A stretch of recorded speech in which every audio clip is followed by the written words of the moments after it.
Bem, queridos, eu gostaria de convidar você a abrir a sua Bíblia no Evangelho de João, no capítulo 2. Nós vamos ler o trecho que se encontra do versículo 1 até o versículo 11. Evangelho, segundo nos escreveu João, capítulo 2, do verso 1 ao verso 11. Caso você esteja sem a sua Bíblia, ou caso você prefira, o texto também será projetado nessas TVs aqui da frente, você pode acompanhar a leitura. Você que está online conosco, acompanhando a transmissão pelo YouTube, vê em sua tela o texto bíblico também sendo exibido para que você possa ler juntamente conosco e na mesma versão que nós lemos. É uma história muito conhecida, uma das mais conhecidas do Evangelho de Jesus. João, no capítulo 2, do verso 1 até o verso 11, diz assim a Bíblia. No terceiro dia houve um casamento em Caná da Galileia. A mãe de Jesus estava ali. Jesus e seus discípulos também haviam sido convidados para o casamento. Tendo acabado o vinho, a mãe de Jesus lhe disse: eles não têm mais vinho. Respondeu Jesus: que temos nós em comum, mulher? A minha hora ainda não chegou. Sua mãe disse aos serviçais: façam tudo o que ele lhes mandar. Ali perto havia 6 potes de pedra, do tipo usado pelos judeus para as purificações cerimoniais. Em cada pote cabiam entre 80 e 120 litros. Disse Jesus aos serviçais: encham os potes com água. E o encheram até a borda. Então Jesus lhes disse: agora levem um pouco ao encarregado da festa.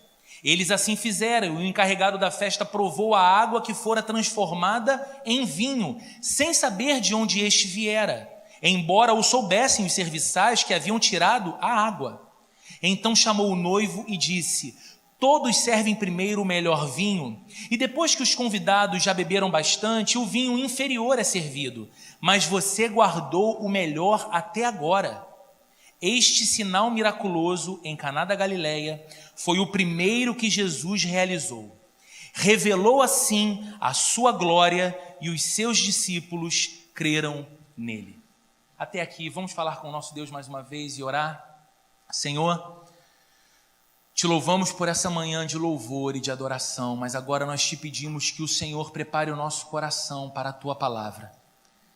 O Senhor sabe da minha total incapacidade de falar a tantos corações diferentes, vivendo momentos de vida diferentes, mas o Senhor é o nosso Deus, e a sua palavra é viva, e o seu Espírito Santo é ilimitado em poder. O Senhor pode se assentar ao lado de cada um de nós e sussurrar ao íntimo da nossa alma a tua santa, viva e preciosa palavra, de modo que saiamos todos daqui cheios de alegria pela certeza que ouvimos do Senhor, recebemos da tua orientação, recebemos da tua palavra consolo, conforto, direção, encorajamento, correção, estas coisas que só o Senhor é capaz de produzir sobre a vida dos seus filhos.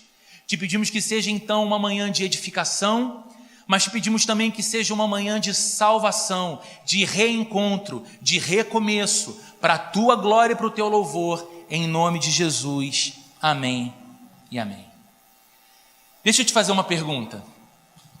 Como que você se sente quando as coisas saem um pouco do seu controle? Como você costuma se sentir quando aquelas coisas que você de alguma maneira planejou simplesmente saem de modo diferente do planejado por você?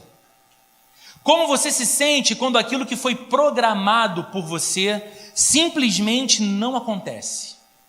E porque não acontece como você programou, você precisa lidar com o inesperado. Estava fora da sua expectativa aquele cenário diferente, aquela resposta diferente, aquela situação diferente. Porque saiu diferente da maneira como você havia programado, você precisa agora então administrar o imprevisto. Eu não sei como você se sente, mas de modo geral, o sentimento real de desconforto nessas horas é horrível. Você pensa: eu planejei tudo, eu programei tudo, não tinha nada para dar errado, e tudo deu errado. E aí você fala, que coisa terrível, que imprevisto, que sentimento horrível. E não é incomum nessas horas que nos sintamos inseguros. Por vezes sentimos vergonha, porque compartilhamos com pessoas um projeto, compartilhamos com pessoas um plano, então essas mesmas pessoas olham agora para nós e veem que deu errado, que não saiu como a gente disse que seria, então sentimos vergonha, nos sentimos muitas vezes perdidos quanto ao que fazer. E agora? O que eu faço? E agora? Como eu lido com isso? No entanto, queridos, não é incomum, não é mesmo incomum, que dessas experiências sejam extraídas também grandes lições. Não é incomum que de experiências desconfortáveis como essas, nós também provemos de significativas mudanças para a nossa vida.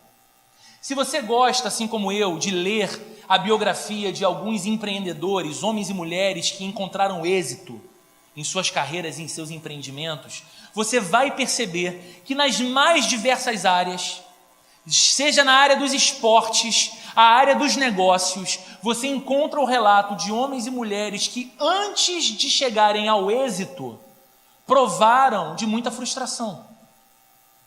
Tinham convicções e certezas de que seus planos e projetos dariam certo, da forma como planejaram e idealizaram, mas tudo foi diferente. Faliram, quebraram, se frustraram, frustraram outros, perderam tempo, perderam saúde, perderam dinheiro. Mas ao mesmo tempo, quando olhamos para as histórias dessas pessoas, para as biografias delas, percebemos que justamente por causa desses problemas e desses imprevistos, essas pessoas tiveram as suas vidas positivamente transformadas. Foi o imprevisto que fez com que elas pensassem num cenário diferente.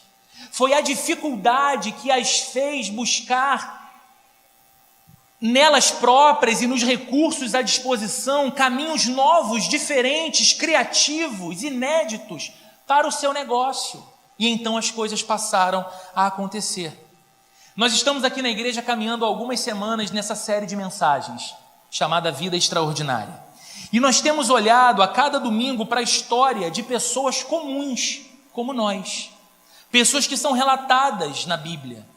Gente de carne e osso como você e eu. Gente que enfrentava problemas como você e eu enfrentamos. Gente que era assaltado por seus medos, por suas dúvidas, por suas crises, como eu e você somos. Mas pessoas que tiveram as suas vidas impactadas por Deus e impactadas pelo agir de Deus nas mais diversas circunstâncias que passaram. Pessoas que nunca mais foram as mesmas após o encontro das suas histórias incomuns com esse Deus que é incomum, transformando então as suas rotinas ordinárias e comuns em vidas extraordinárias. E hoje, o encontro entre o comum e o extraordinário que nós estamos olhando através desse texto se deu numa festa de casamento. Uma festa de casamento onde um terrível imprevisto, desses que a gente não gosta de lidar, aconteceu. E para a gente entender o que João está contando aqui para a gente nesse texto e que mensagem há para nós nesse texto, nós precisamos tentar mergulhar no contexto que envolve essa história. Bem, Jesus e seus discípulos foram convidados para uma festa de casamento. Essa festa ia acontecer numa cidade chamada Caná, na região da Galileia. Maria, a mãe de Jesus, também estava na festa.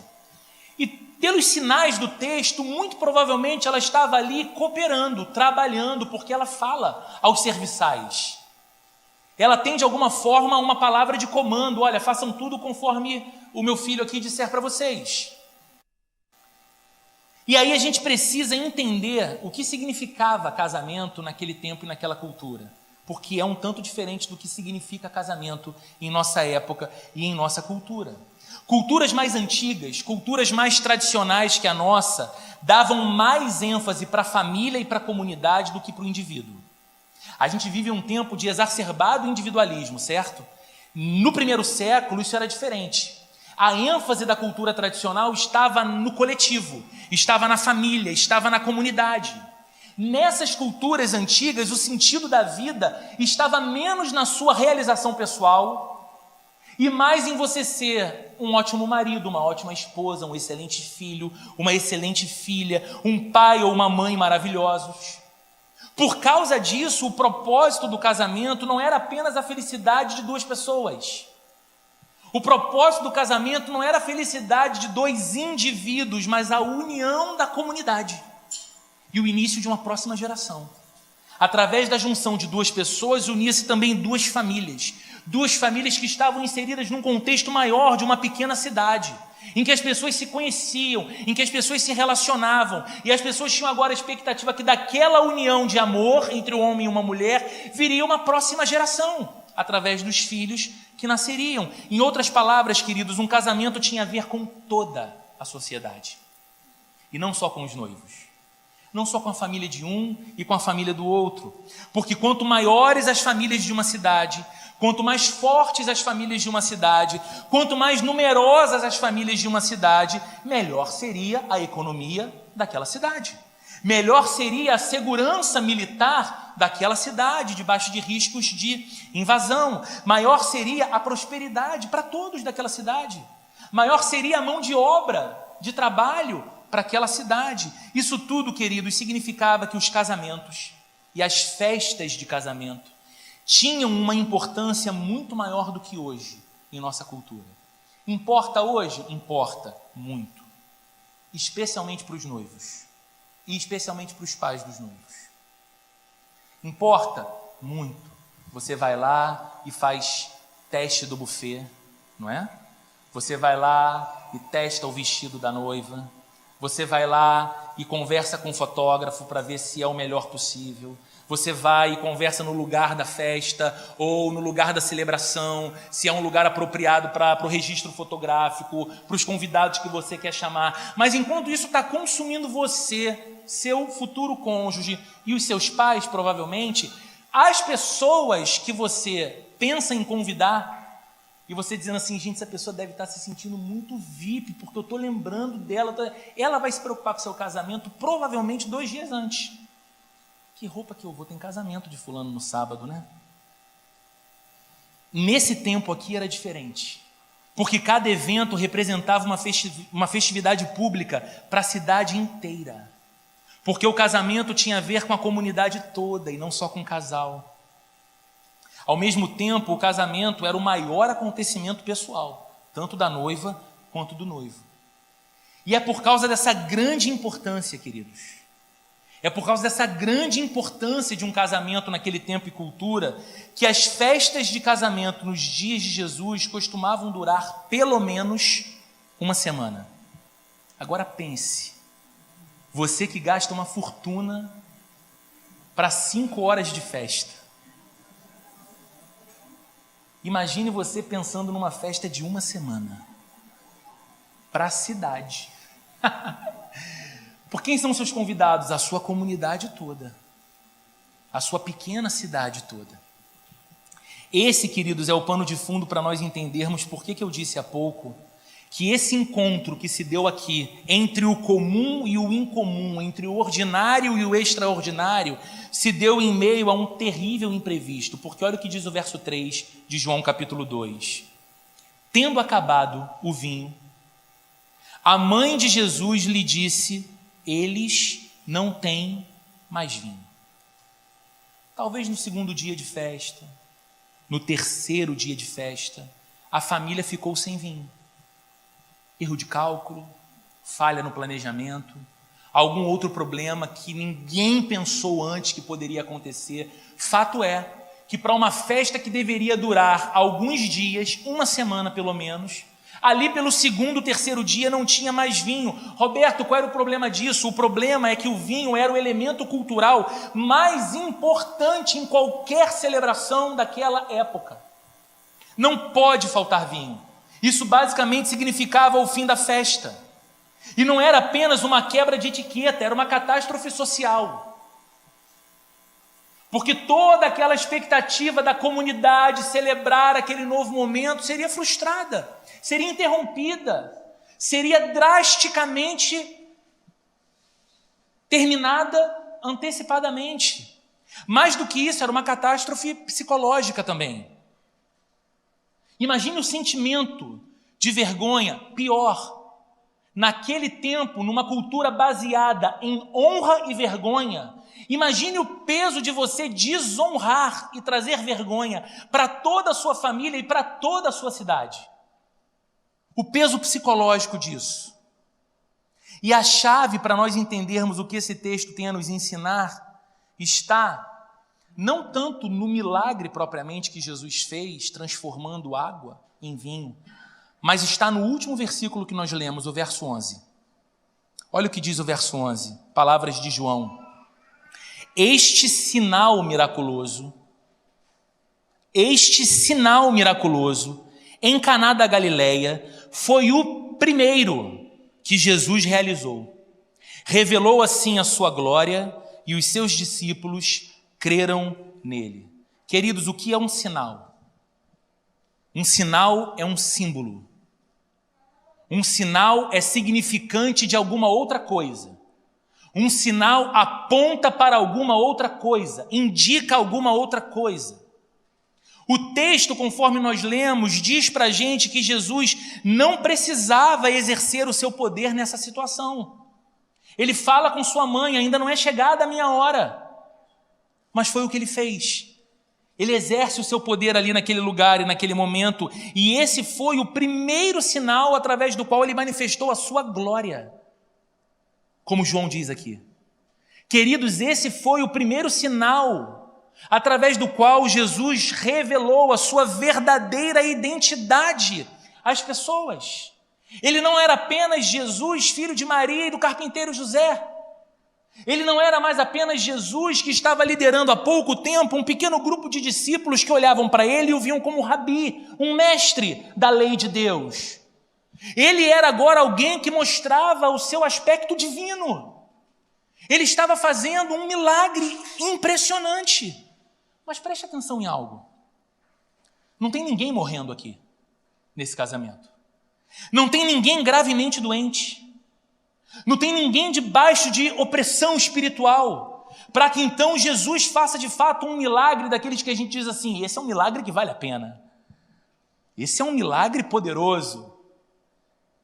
Por que Jesus resolveu que o sinal por excelência de tudo aquilo que ele representava seria garantir a continuidade de uma festa? Não foi ressuscitar um morto, não foi devolver a visão a um cego, não foi devolver a capacidade motora a um paralítico, não foi trazer libertação espiritual para alguém possesso por espíritos malignos, mas foi transformar água em vinho, um vinho melhor do que antes estava sendo servido e garantir assim a continuidade de uma festa. Porque a sua primeira manifestação de poder, o seu primeiro milagre é produzir vinho abundante e excelente, para que a festa siga. Queridos, porque isso aponta para aquilo que Jesus realiza na vida de pessoas que têm um encontro com Ele. Porque Ele permite que esse seja o primeiro sinal de quem Ele é. Porque esse é, de fato, o movimento mais sensível, mais perceptível que nós podemos ter em nossa vida quando nos encontramos verdadeiramente com Cristo. Uma vida de alegria. Uma vida onde não necessariamente a festa continua, porque raramente quando nos encontramos com Cristo a nossa vida é uma festa. Ou a nossa vida está em verdadeira festa. Mas quando nos encontramos com Cristo, nós somos inundados por uma espécie de alegria que não conhecíamos antes.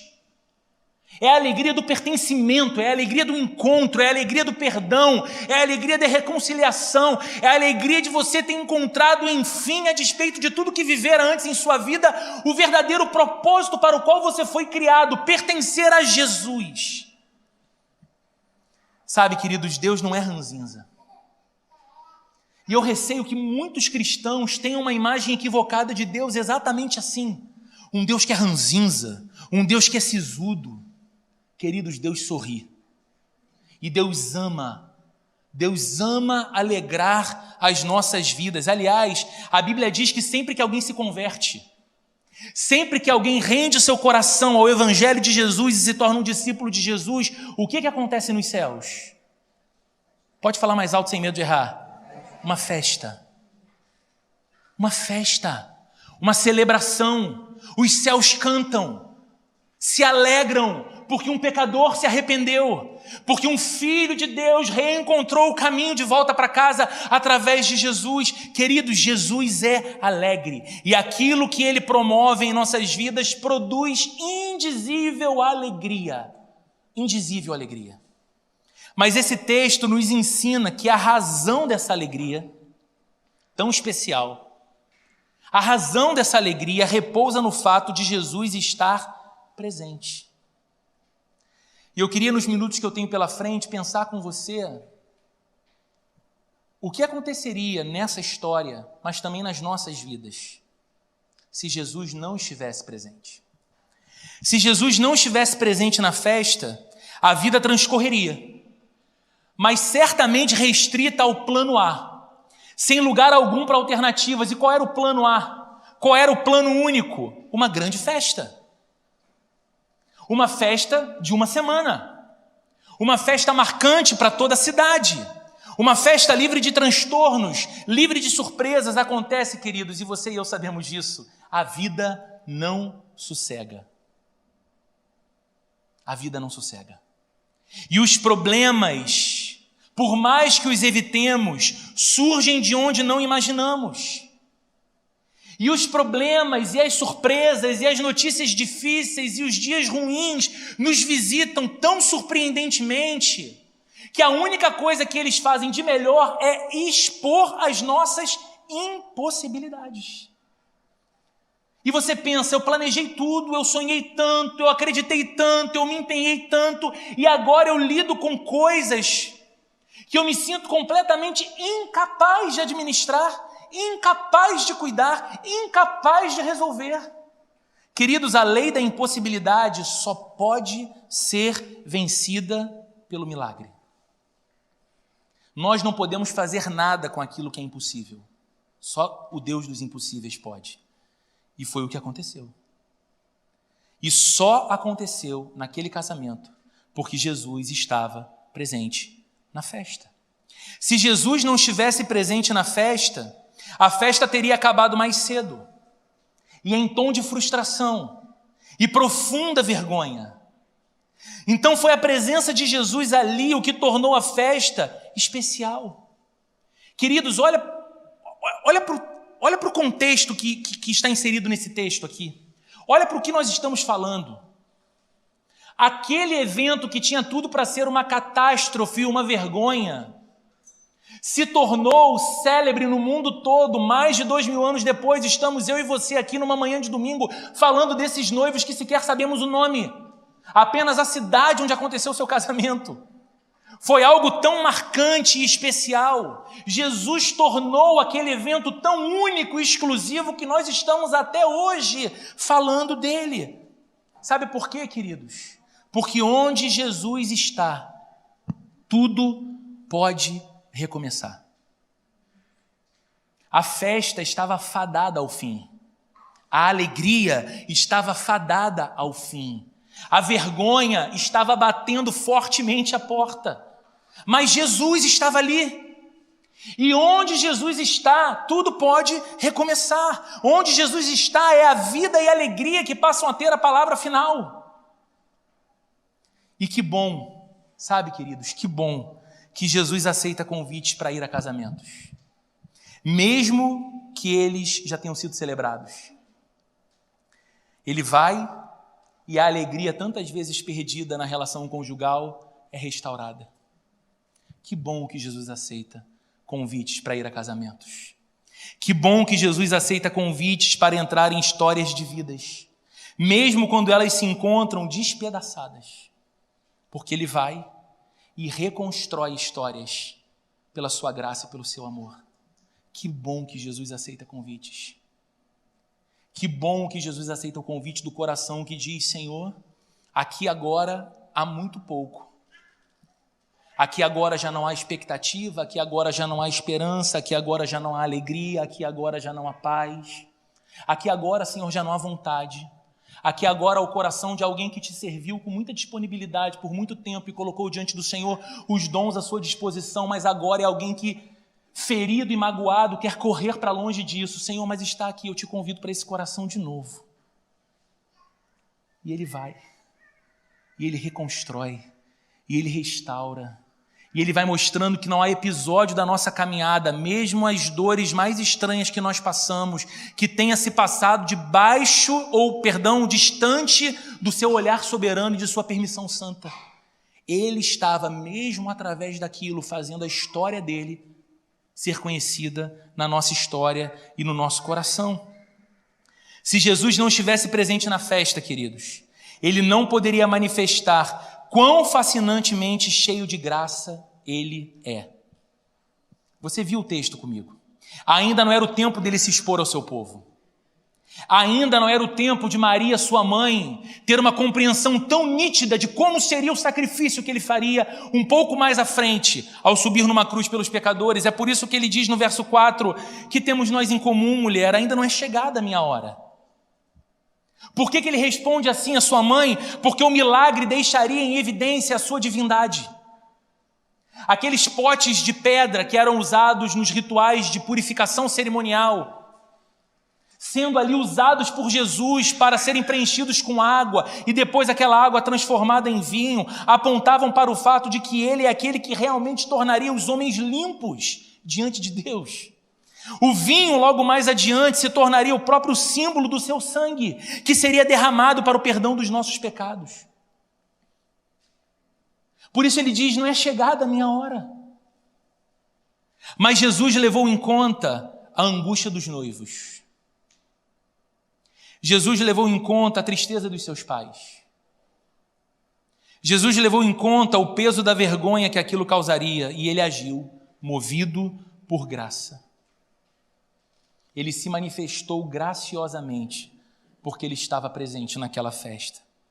E isso, queridos, nos ensina algo tão simples e tão bonito. Nós precisamos levar tudo até Jesus, assim como Maria fez.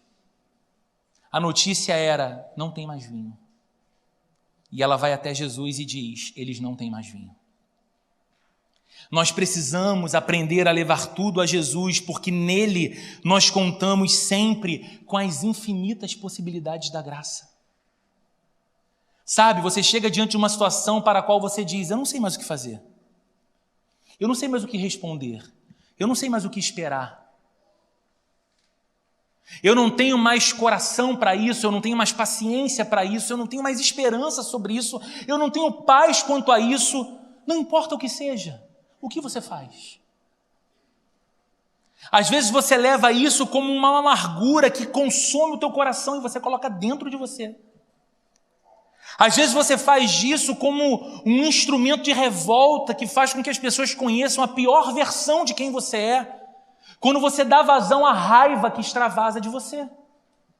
Às vezes você vai ao seu terapeuta e coloca tudo para fora como quem está vomitando as crises. Mas em tempo algum talvez você leve para Jesus isso. Em tempo algum talvez você esteja levando para Jesus essa impossibilidade, essa situação, essa questão, esse desafio, essa demanda.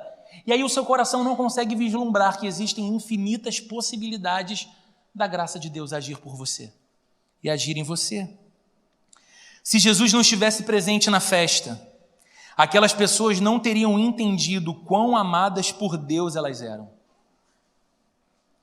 Querido, Jesus fez um milagre para a festa não acabar. Jesus fez um milagre para poupar os noivos do vexame. Então veja que impressionante, o bem-estar dos noivos era importante para Jesus.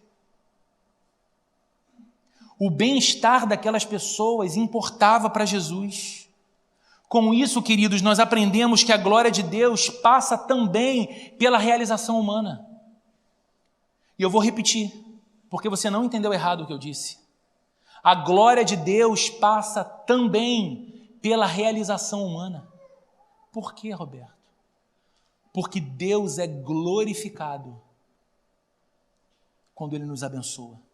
Deus é glorificado quando a graça dele nos abraça. Deus é glorificado quando a misericórdia dele nos envolve. Deus é glorificado quando ele transforma uma condição de dor, de luto, de perda em nossa vida e nos faz sorrir de novo. Deus é glorificado quando o nosso coração arde de amor por Jesus outra vez e nem mesmo as crises mais severas roubam de nós a fé que temos no Senhor. Deus é glorificado. Deus não é glorificado a despeito de nós. É claro que a glória de Deus não depende de nós, mas Ele é glorificado na realização das suas criaturas também, dos seus filhos. Que bom, queridos, que o bom Criador se alegra com a alegria da sua criação. Que bom, queridos, que o Pai Celestial se alegra em abençoar os seus filhos. Jesus estava presente e aquelas pessoas perceberam como Deus as amava.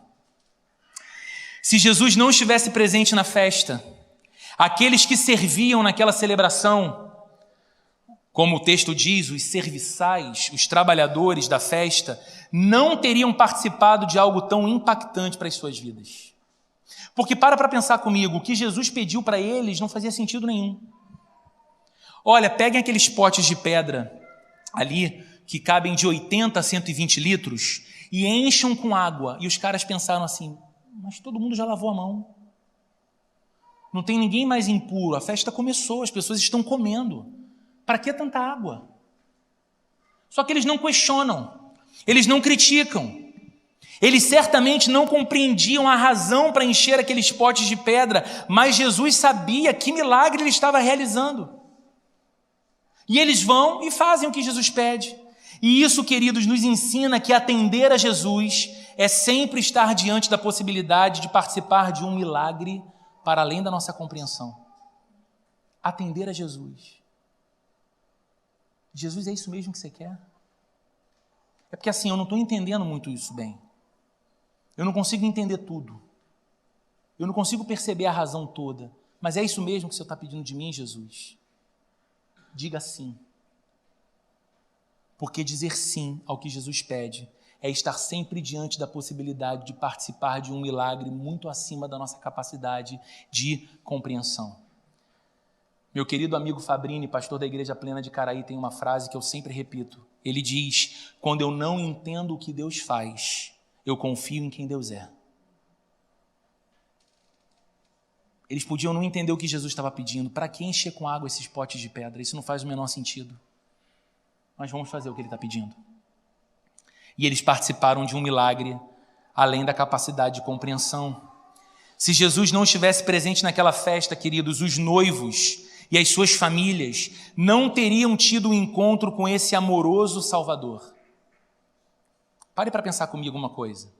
Jesus poderia ter feito qualquer gesto público para transformar aquela água em vinho. Você concorda comigo? Jesus podia ter chegado no meio da festa e falado o seguinte, pessoal, com licença, baixa a música, por favor, aqui, DJ, diminui um pouquinho a música.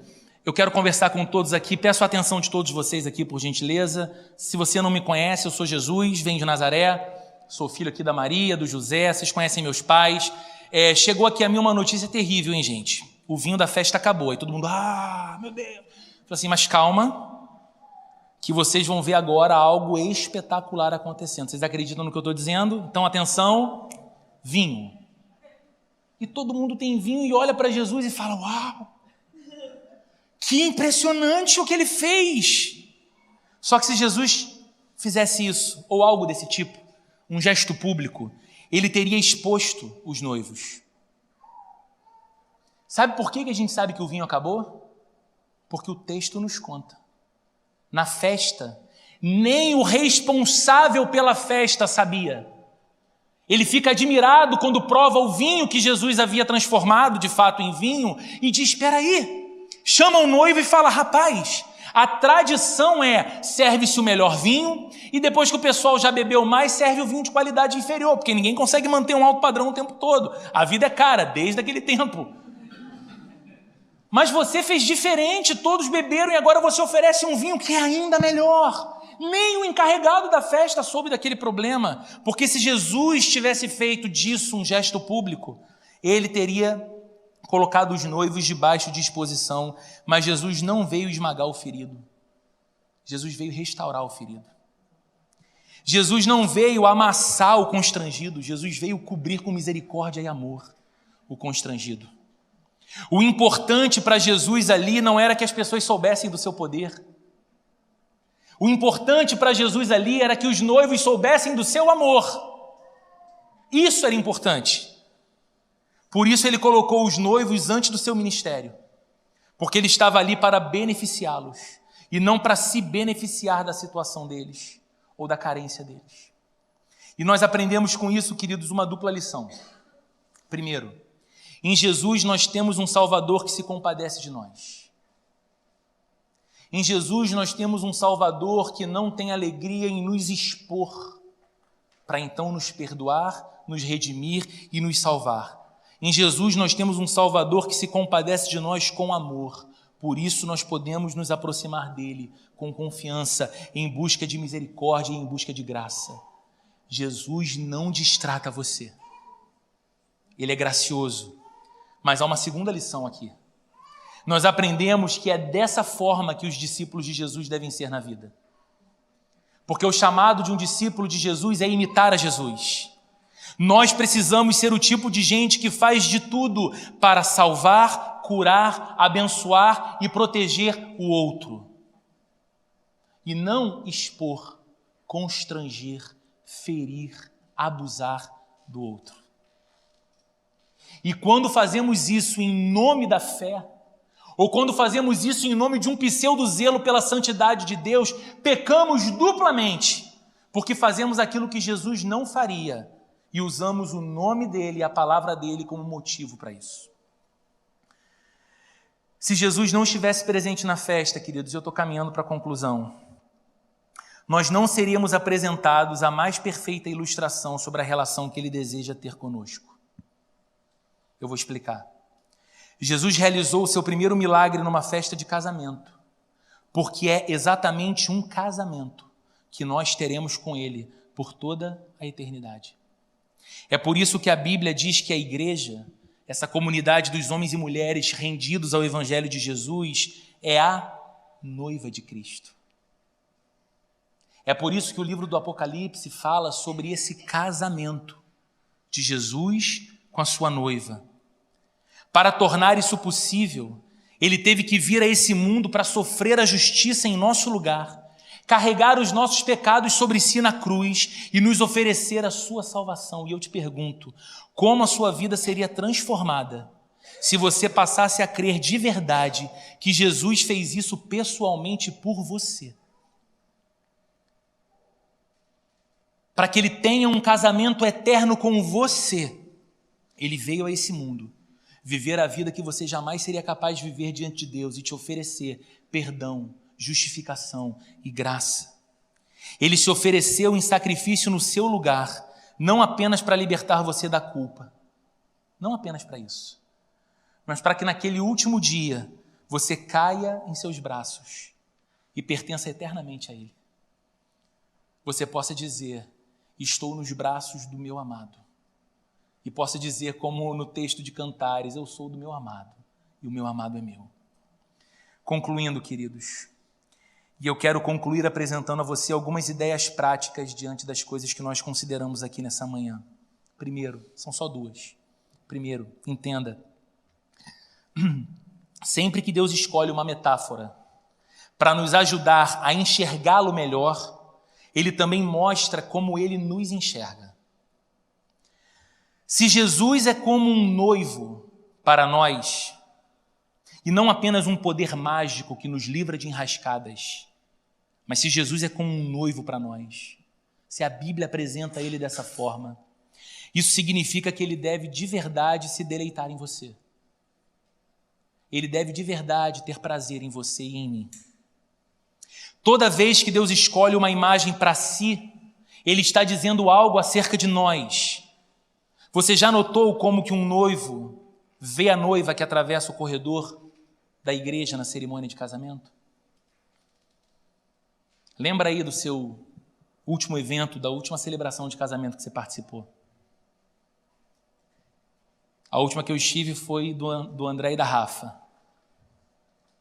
E mais uma vez eu vi o que sempre vejo. Pode ser o noivo mais durão. Pode ser o noivo mais brincalhão. Quando ele olha a mulher que ele decidiu amar por toda a sua vida. Quando ele olha aquela pessoa que escolheu a ele e ele a ela escolheu, entrando pelo corredor, lindamente vestida, todos levantam para olhar para ela. E ela caminha na direção dele. O olho dele é tomado de emoção. Porque ele pensa na história que os fez chegar até ali. Ele pensa na emoção daquele momento, ele pensa na glória do futuro. Não há ninguém mais bela do que aquela noiva para ele naquele lugar. Ele olha para ela e deseja dar o mundo inteiro para ela. Ela usa a roupa mais bonita, ela usa as mais elegantes joias, e quando ele põe os olhos nela, ele se sente absolutamente encantado. Eu quero te fazer uma pergunta. Como Jesus ousa usar uma metáfora como essa, evocando uma experiência humana tão poderosa? Será que é porque é assim que ele ama a você e a mim? Será que é porque é desse jeito que ele olha para você e para mim? E aí você diz, não, Jesus, eu não sou a noiva bonita. Não, Jesus, a minha roupa não está bonita, ela não está limpa, os meus acessórios não estão encantadores, a minha vida não exala um aroma agradável, noivo. Não, eu não sou essa noiva, mas ele olha para você e tem encanto no olhar. Porque ele sabe a obra que ele fez para redimir você, para ser apresentada como uma noiva sem mancha, sem mácula e sem rugas.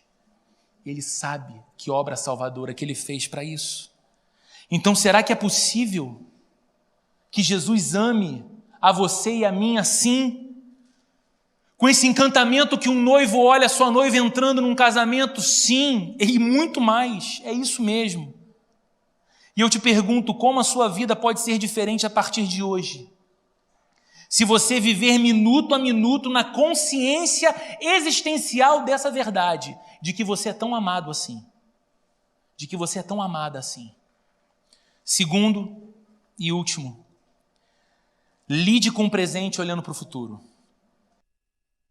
Vou repetir. Eu sei que às vezes o que nós mais temos é excesso de futuro, que gera em nós ansiedade. Mas eu quero te convidar nessa manhã, lidar com o seu hoje, não perdendo de vista o futuro.